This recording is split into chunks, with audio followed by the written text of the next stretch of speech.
Cansado de vir aqui falar de jogadores que tinham um potencial gigantesco quando eram jovens, e aí foi passando os anos, esse potencial foi sumindo, os caras floparam, mas hoje o vídeo é meio que o oposto, sacou? Vamos falar de 5 caras que tinham potencial massa, mas parece que foram melhorando e melhorando a cada ano que passava.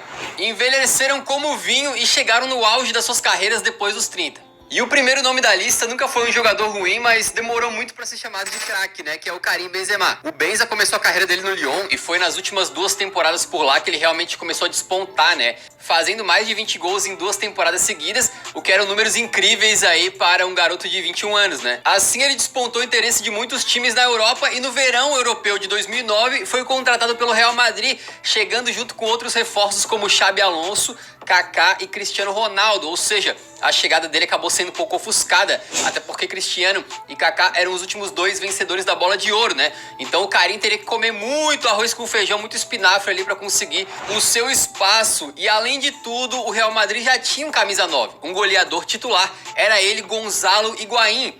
E pra piorar, o Real também tinha Raul González, ídolo eterno do clube, tudo bem que mais veterano e tal, mas ainda tava no elenco. Então a disputa era ferrenha e fez com que a primeira temporada do Benzema acabasse sendo bastante ruim, né? Ele pegou muitos minutos ali vindo do banco, individualmente sem conseguir fazer muitos gols e coletivamente também fracassando, porque foi nessa temporada aí que o Real Madrid tomou o famoso Alcorconazo, quando perdeu de 4-0 para um clube pequeno na Copa do Rei. E na Champions, eles caíram eliminados para o próprio Lyon, ex-time do Benzema. As coisas vão melhorando com o tempo, o Benzema passa a ser titular, mas como ele mesmo disse, ele era uma espécie de ator coadjuvante, né, para os outros jogadores do time, em especial o Cristiano Ronaldo, obviamente, que era a grande estrela. Quando o Bale chega, se forma o trio BBC, mas muitos apontam o Benzema naquela época como o elo fraco daquele trio, como o cara que tava ali mais pra tentar fazer os outros dois jogarem, pra facilitar a vida dos outros dois.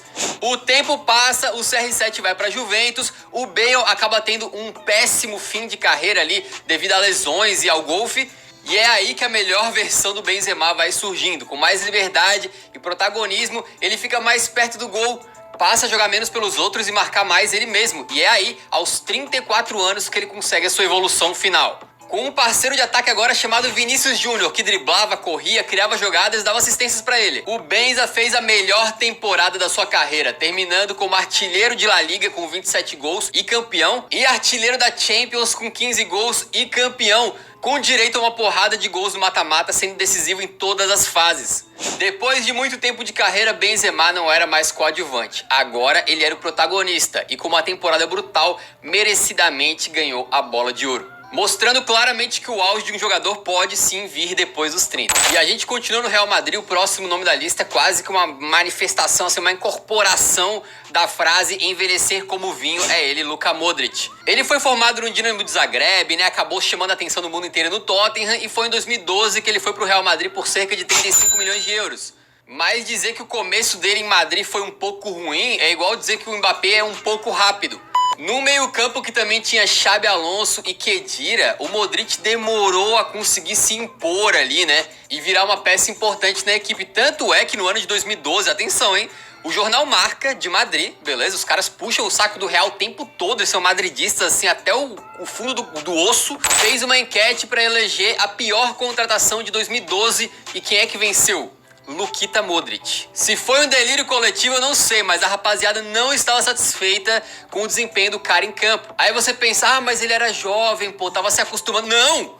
Luka Modric foi pro Real Madrid nessa época, tava com 27 anos, amigo. Muitos jogadores estão no auge da carreira já nessa etapa, né? Mas a gente sabe que o Luquita é brabo, né? E não demorou muito pra mudar a situação dele. Logo na temporada seguinte, o cara já vira ali titular absoluto, né? E acaba sendo peça importante do Real Madrid, que vence a Champions League de 2013-14. Em um ano, ele é eleito a pior contratação. No outro, tá levantando uma orelhuda. Haja volta por cima, né? Inclusive, essa volta por cima só foi indo mais pra cima, porque ele acaba depois formando o trio histórico aí com o Toni Kroos e o Casemiro, ganhando várias Champions em sequência e mais outros tantos títulos, né? Só que é só os 33 que o Modric chega, digamos, no seu auge, porque ele foi campeão da Champions com o Real Madrid e na mesma temporada, na verdade, ele vai pra Copa do Mundo com a Croácia, né? Um país pequeno, menos forte no futebol, e acaba levando a Croácia para a final, amigo. E por isso, muitos dizem que de forma merecida, outros dizem que não, mas ele ganha a Bola de Ouro de 2018.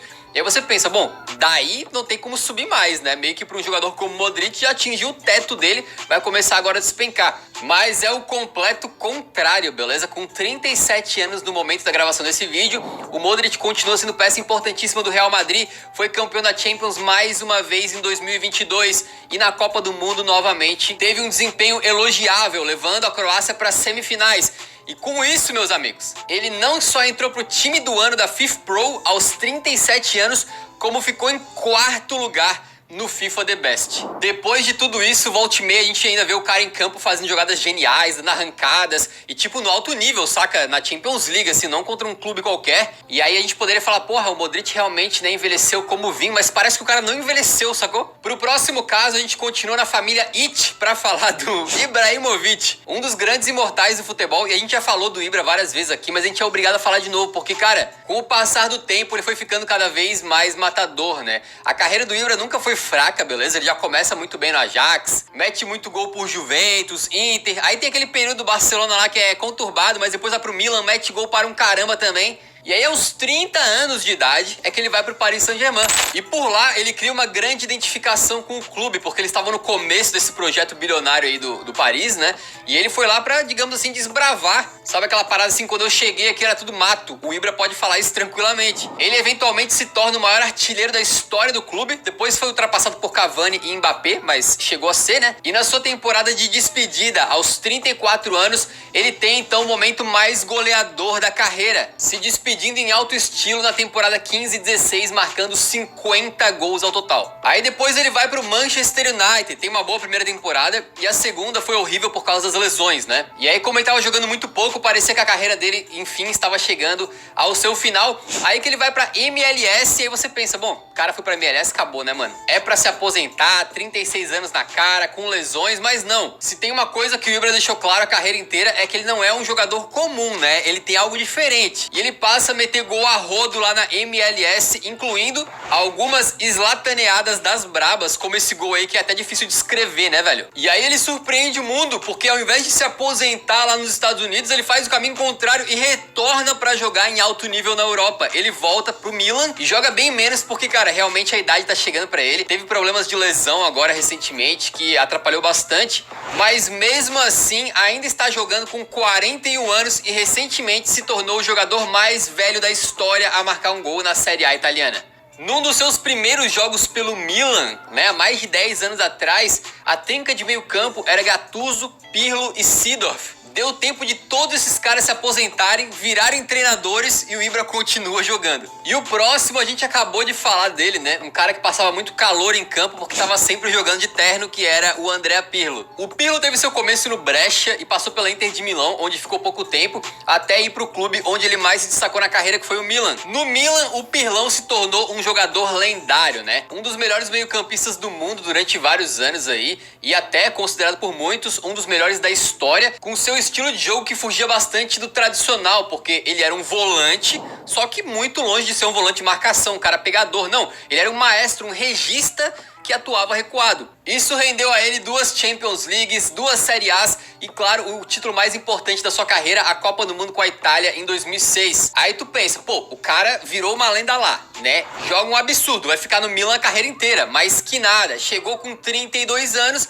e rolou aquela parada que a gente já viu tantas vezes no mundo do futebol. O cara quer ficar mais tempo, o clube não quer entregar um contrato de longa duração porque o cara já está um pouco mais velho, e assim ele saiu de graça para a Juventus. Imagina você abrir mão de um dos grandes jogadores da sua história recente, né? O Pirlo mesmo explicou. Eles queriam me dar só mais um ano de contrato, porque é o que eles faziam com os jogadores acima dos 30. Eu não concordei, porque queria ficar lá muito mais tempo. Eu queria ficar no Milan a minha vida inteira. E assim ele foi pra velha senhora e, cara, quanto mais tempo passava, parece que o Pirlo melhorava cada vez mais. Ele comandava aquele meio campo da Juventus, que é verdade, tinha outros tantos jogadores bons, né? Como o Pogba, o Marquinhos, o Vidal. Mas o Pirlo era o grande maestro, achando passes como ninguém e dando liga para aquele time, que foi muito bem sucedido, com o Pirlão ganhando 4 ligas italianas consecutivas e ainda com 36 anos chegando numa final de Champions titularíssimo. Aí sim que ele resolveu se despedir e viver uma vida mais tranquila lá nos Estados Unidos. Mas o cara que o Milan não quis porque tinha 32, estava velho, rendeu em altíssimo nível até os 36. Detalhe, o Pirlo acabou entrando para aquele time dos sonhos da Bola de Ouro, ficando na equipe reserva, né, na equipe de prata, digamos assim,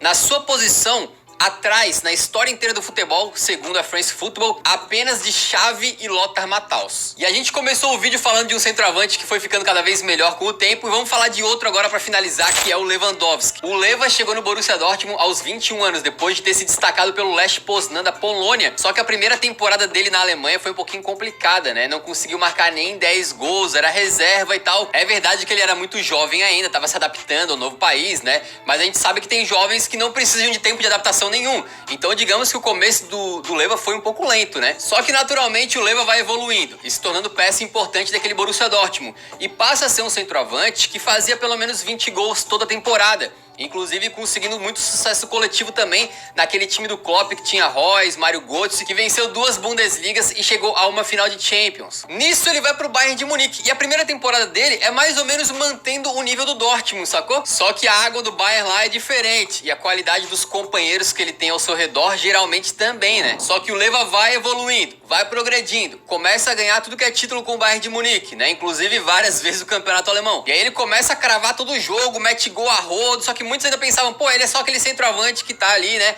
concretizando as chances que os outros criam e tal. Só que esse argumento vai caindo por terra e acaba sendo dilacerado no ano de 2020, quando o Leva chega na sua evolução final, vencendo tudo que disputou e metendo simplesmente 55 gols na temporada, conquistando então aos 32 anos o prêmio de melhor do mundo da FIFA. Ele continua essa fase absurda e na temporada seguinte, agora com 33 anos, mete 48 gols e é novamente eleito aí o The Best. No melhor estilo panela velha é que faz comida boa, né? Tendo mais gol do que jogo na temporada. Absurdo. Depois, com 34, o Leva vai pro Barcelona e o time passa por certa instabilidade e tal, mas ele também tá metendo seus golzinhos a todo momento. É mais um cara que foi bom a carreira toda, mas parece que quanto mais chegou perto dos 30, até passou, mais bola ele jogou, né? E cara, tem uma pá de jogadores que poderiam ter entrado nesse vídeo aqui, né? O Zidane, por exemplo, é um deles também. Então se você sentiu falta de alguém, deixa nos comentários aí quem